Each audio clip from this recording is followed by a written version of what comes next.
Alright, so I know you guys have been on me about, record some sit-down stuff, because 28 wasn't good enough. That fake interview with Danny wasn't good enough, apparently. So, we got another interview, but it's not really an interview. It's an interview I had to do in grade 8. It's pretty cool, actually. My teacher gave us an assignment, religion. He's like, alright, go home and interview someone racist in your family and ask them a couple questions. There's 3 questions he gave us. I'll get into that a little later, what the questions were. But he gave us 3 questions. Now, I'm not going to tell you who I interviewed, but if you've seen the videos and whatnot, you should know who it is. It's anonymous, by the way. But we're going to roll the footage. Roll some footage.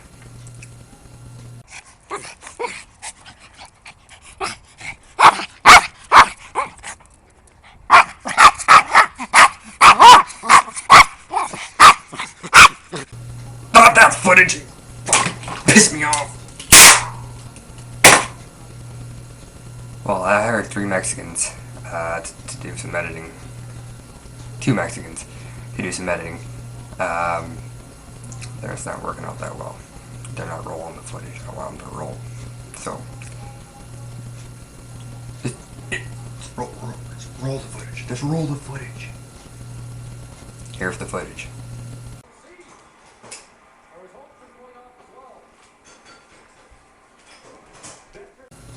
Yeah, so that's the anonymous person. You can probably gauge who that is. Anyway, so what I wanted to do was I interview him, and I did.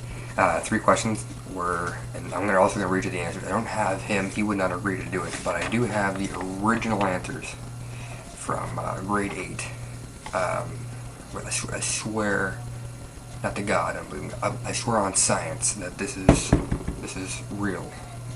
I swear. Alright, so the first question was, why are you racist? And this is the exact reply I got. I don't think they should be in the country. They're not helping their country by leaving it. They're not helping the youth in our country get jobs. They're creating a vacuum in their own country. What about the people in their country? Are they doing it for the money? Then once they get here, they send for their parents. Then they push their culture on us. Once they get here, their certificates for doctors aren't even recognized here. They end up driving a cab or picking up garbage or something. Once their parents get here, they see, or they use all of the senior citizen pension, even though they never paid into it. They use all the OHIP and bring disease from their country. They also use up hospital beds. A lot of them don't even try to learn English. You'd think you'd come to the country, you'd learn language. They don't try to understand our culture. They mock our religions and our values. Our school systems aren't good enough for them, and they start their own schools. And they say, oh, well, the Catholics had them. Well, the Catholics had them before they ever came to the country. They hang in their own crowds. They hate us more than we hate them. And they talk about us behind our backs, about our country. Why do they leave theirs? They say Canadians are lazy, but half of them, their husbands work in stores and their wives are on welfare, live on geared income, and they pay nothing. Hebida hubbida. They drive cabs. That was, I swear to God, that was his friggin' answer. The second question was, when did you become racist or prejudiced? And his answer was, I became prejudiced when they started letting them all in. That was his answer. I was like, whatever. And the third question was, what is the most racist or prejudiced thing you've ever done? And he said, the most prejudiced thing I've seen is when Dave's car broke down because the fuel injectors wouldn't work. I said, they were a piece of shit. And at the same time, Lebanese woman heard him and he said, I'm not a piece of shit, you're a piece of shit. That is also, I've watched Drew's blog number 23, there's a story about that in there. He gets a little further in depth on that. And I asked him, if he had any extra thing he said, and he says, go home, export the imports. So, I can cut the sound. Cut the sound. Cut the sound. Cut the sound. You hire some Mexicans, you try and do the right thing, and look what happens. I hired 2. I hired 1 Mexican. Okay? Cut. Just cut. Just.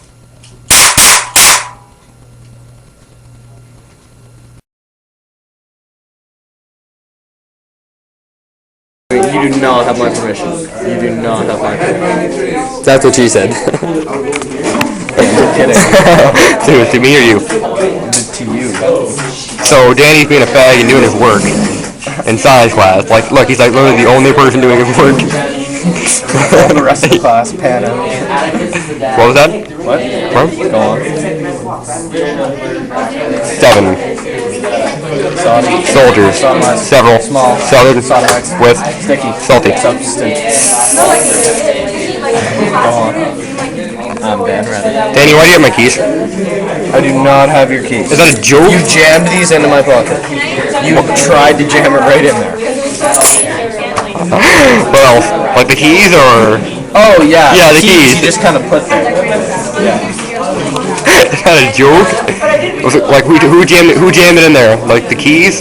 Who jammed what in there? You just jammed it right in there. Like you took it and you just shoved it in. Yeah.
Alright, so we're going to see Iron Man. Are you excited?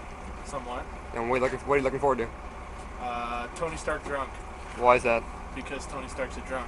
What about the effects? He's drunk. Iron Man's drunk. Yeah, it looks pretty good. Yeah? Dad's looking Better forward. than Ray's answer. Yeah, Dad's looking forward to sleeping. How you feel about that? He's looking. You're gonna sleep? I gotta get up at 3. So you're gonna sleep through the movie? Yeah. I always sleep through the He slept through Spider-Man 3. Well, everybody slept through Yeah. Spider-Man 3. I didn't, because you know. Well, yeah. Well, that's because you are Spider-Man. what you would call, I guess, one of the gentler people. Oh yeah. No, just say it. You're fat. Yeah. You gotta get some questionable language on there. Oh, questionable language. Yeah. Go fuck yourself, minion. All right, there we go. That's good. All right, signing off is Ed Repaye. Bye. Yeah.